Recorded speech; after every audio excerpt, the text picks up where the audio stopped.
చిన్నప్పుడు ఎటన్నా ఊరుకో జాతరకో పోదామని చెప్తే ఎప్పుడెప్పుడు బస్సు ఎక్కుదామా అని నిద్రనే పట్టకపోయేది. నేనైతే విండో సీట్ పక్కనే కూర్చుంటా, నా సీట్లోకి ఎవ్వరు రావద్దు అని బస్సు ఎక్కక ముందే లొల్లి లొల్లి చేసేది. నేనైతే బస్సు ఎక్కినాక నేను కిటికీ పొంటి కూర్చుంటా అని ఏడ్చి గెలిచేది. ఆర్టీసీ బస్ ఎక్కి అట్లా చిన్నప్పటి జ్ఞాపకాలన్నీ యాద్ చేసుకున్నాడు మన రవాణా శాఖ మంత్రి పొన్నం ప్రభాకర్ సారు.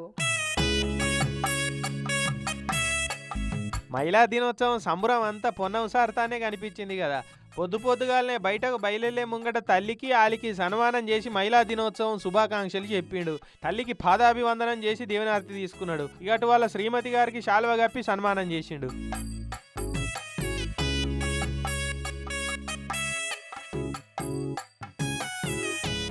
ఇక ఆడికెళ్ళి సీదా ఎంజీబీఎస్ బస్టాండ్ పోయిండు. సార్ వచ్చిండని ఆర్టీసీ సిబ్బంది వాళ్ళంతా సార్కు సాదర స్వాగతం పలికిరు. బస్టాండ్లో ఉన్న ప్యాసింజర్లను మంచిగా గిట్లా పలకరించుకుంటా పోయిండిగా.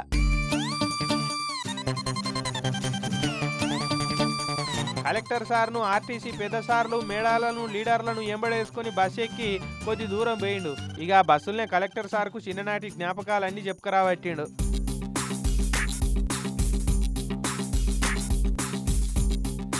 అటెంక ఆర్టీసీ బస్సులో ఇప్పటిదాకా మహిళలంతా 5,000 కోట్ల రూపాయలు విలువైన ప్రయాణం చేసిరు. ఆ పైసలన్నీ సర్కారే భరిస్తున్నది. ఇయాలనే మహిళా సంఘాలకు ఆర్టీసీ అద్దె బస్సులు నడిపించుకోరని చెప్పి 600 బస్సులు ఇప్పించినామని చెప్పుకొచ్చిండు.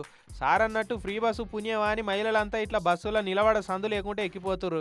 ఇక అక్కలంతా బస్సులల్లో బావలంతా ఇండ్ల నాని కండక్టర్ అన్నలు కూడా మంచిగా కారెడ్డాలు ఆడి అక్కలను నవ్విపిస్తున్నారు. ఇట్లా అక్కలారా లోపల రాండి, బావల ఇంటికాడ ఉంచుండి ఒక కండక్టర్ డ్రైవరే మొగోళ్ళు ఉన్నారు బస్సులో. ఎటైనా ఫంక్షన్ పోతే అక్క బావ కలిసిపోవాలి.